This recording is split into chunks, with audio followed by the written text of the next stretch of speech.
வீட்டு அடுப்படி இருக்குல்ல, அங்கதான் நீ போய் தூங்கணும். ஹாய் ஃப்ரெண்ட்ஸ், எல்லாருக்கும் வணக்கம். சின்ன மருமகள் சீரியல்ல அடுத்த வாரம் என்ன நடக்க போகுது அப்படின்னு தாங்க இந்த வீடியோவில் பார்க்க போறோம். தமிழ்ச்செல்வி கிட்ட நன்றியெல்லாம் சொல்லிட்டு சேது வெளியே போறாரு. அப்போ அவருக்கு ஒரு ஃபோன் வருது. அது எங்க இருந்து அப்படின்னு சொல்லி பார்த்தோம்னா, தமிழ்ச்செல்வி படிக்கிறாங்க இல்லையா, அந்த மெடிக்கல் காலேஜ்ல இருந்து ஃபோன் பண்றாங்க. சார், நாளைக்கு வந்துட்டு இந்த விருது வழங்குற விழா நாங்க சொல்லியிருந்தோம் இல்லையா, அதுவும் பிளஸ் தமிழ்ச்செல்விக்கு ஸ்காலர்ஷிப் குடுக்குற அந்த 2மே வந்துட்டு நாளைக்கு வச்சிருக்கோம். ஸோ நாளைக்கு நீங்க வந்துருங்க. அப்புறம் அப்படியே போஸையும் கூட்டிட்டு வந்துருங்க அப்படின்னு சொல்லிட்டு அங்கிருந்து கால் பண்ணி சொல்றாங்க. இத கேட்டு சேது சொல்றாரு, இல்ல போஸ் வரமாட்டாங்க அப்படின்னு சொல்றாங்க. ஏன் போஸ் வரமாட்டாங்க அப்படின்னு சொல்லி கேட்கும்போது, இல்ல தமிழ்ச்செல்வி தான் அந்த மருந்து எடுத்திருக்காங்க. அத வந்து இப்பதான் நாங்க ப்ரூவ் பண்ணோம். இப்பதான் கண்டுபிடிச்சிருக்கோம். அதனால அந்த விருத வந்து தமிழ்ச்செல்விக்கு தான் நீங்க குடுக்கணும் அப்படின்னு சொல்றாங்க. அப்படிங்களா? எங்களுக்கு தெரியாது. நாங்க வந்துட்டு போஸ்ன்னு தான் ஃபிக்ஸ் பண்ணி வச்சிருந்தோம். ஓகே, நாங்க இங்க சொல்லி தமிழ்ச்செல்வி தான் அத எடுத்துட்டு வந்தாங்கன்னு சொல்லிட்டு அவங்களுக்கு விருத குடுத்துர்றோம். அது மட்டும் இல்லாம அந்த ஸ்காலர்ஷிப்பும் வந்துட்டு மினிஸ்டர் குடுக்குறேன்னு சொன்னார் இல்லையா? அதாவது உங்க அப்பா அவர் கையாலே குடுக்க வச்சுர்றோம் அப்படின்னு சொல்றாங்க. சேது வந்துட்டு ஓகே அப்படின்னு சொல்லிடுறாரு. அதுக்கப்புறம் பார்த்தீங்கன்னா, காவியா வந்துட்டு போஸ் கிட்ட பேசிட்டு இருக்காங்க. அப்ப போஸ் வந்து அம்மா தான் போக சொன்னாங்க. அதனால இந்த ரூம்க்கு வந்தேன்னு சொல்லவும், காவியா வந்துட்டு, அப்ப இதே மாரி தாமரை ரூம்க்கு உங்க அம்மா தான் போ சொன்னாங்களா? உங்க அம்மா என்ன சொன்னாலும் நீ செய்வியா? அப்படின்னு சொல்லி கேட்கறாங்க. ஏன் இப்படியெல்லாம் பேசுறீங்க? அப்படின்னு சொல்லி கேட்கறாங்க போஸ். இனிமே இப்படிதான் நான் பேசுவேன். நீ கேட்கணும் அப்படின்னு சொல்றாங்க. சரின்ட்டு போஸ் வந்து படுத்து தூங்கலாம் அப்படின்னு சொல்லிட்டு போறாரு. "இங்க எங்க வர?" அப்படின்னு கேட்கறாங்க காவியா. "இல்ல நான் தூங்க போறேன்" அப்படின்னு சொல்லிட்டு போஸ் சொல்றாரு.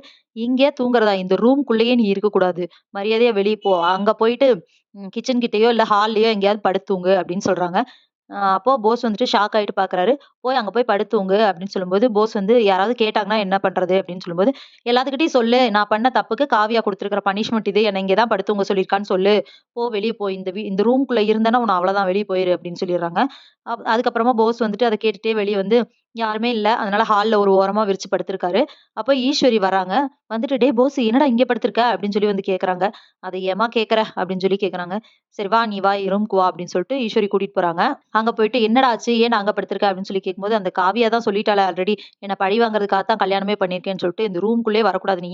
போய் ஹால்ல இல்லாட்டினா கிச்சன் கிட்ட ஸ்டோர் ரூம்ல எங்கேயாவது படுத்து தூங்குன்னு சொல்லி என்ன வெளிய அனுப்பிட்டாமா" அப்படின்னு சொல்லிட்டு போஸ் சொல்றாரு ஈஸ்வரி கிட்ட. அப்போ ஈஸ்வரி வந்துட்டு, "எல்லாத்துக்கும் காரணம் இந்த தமிழ்ச்செல்வியும், இந்த சேதுவும் தானே. இவங்க 2 பேரும் பண்ண வேலை தானே இவ்ளோ தூரத்துக்கு காரணமாயிருச்சு. அவங்க 2 பேத்தையும் சும்மாவே விடக்கூடாது. தமிழ்ச்செல்வி எல்லாமே செஞ்சுட்டு நல்லவ மாரி எனக்கு பணமெல்லாம் வேண்டாம், விருதெல்லாம் வேண்டாம் அப்படின்னு நடிச்சுக்குவா" அப்படின்னு சொல்லி பேசிட்டு இருக்காங்க. அப்போ போஸ் சொல்றாரு, "இல்லம்மா, அவங்கள வந்து என்ன பண்ணாலும் நமக்கு திரும்ப திரும்ப ஏதாவது பிரச்சனை வந்துட்டே தான் இருக்கும். அதுக்கு பேசாம இந்த பெரியப்பா இருக்கார்ல, இவர்னால தானே எல்லா பிரச்சனையும். அவர முடிச்சுட்டோம்னா" அப்படின்னு சொல்லி "முடிச்சுட்டோம்னா அப்படின்னா என்னடா?" அப்படின்னு ஈஸ்வரி கேட்கறாங்க. "ஏற்கனவே நான் பிளான் பண்ணேன் தான். இவர கொன்னுட்டோம்னா எந்த பிரச்சனையும் இல்ல. ஏன்னா சேதுவும் இவர் பெரியப்பாவும் 2 பேரும் சேர்ந்து தானே எல்லாமே நடக்குது. இப்ப பெரியப்பா இறந்துட்டாரு அப்படின்னா, சேது வந்துட்டு குடிகாரன் ஆயிட்டு எதையும் கண்டுக்க மாட்டான். அதுக்கப்புறம் எல்லாமே நம்ம கையில தானே இருக்கும். நம்மளே எல்லாத்தையும் அனுபவிச்சுக்கலாம். சொத்துல இருந்து எல்லாமே நம்ம கைக்கு வந்துரும் ஆட்டோமேட்டிக்கா. யாரும் நமக்கு தூக்கி குடுக்க தேவையில்ல" அப்படின்னு சொல்லிட்டு போஸ் சொல்றாரு. "இதுவும் நல்ல யோசனையா தான்டா எனக்கு தோணுது" அப்படின்ட்டு ஈஸ்வரி சொல்றாங்க.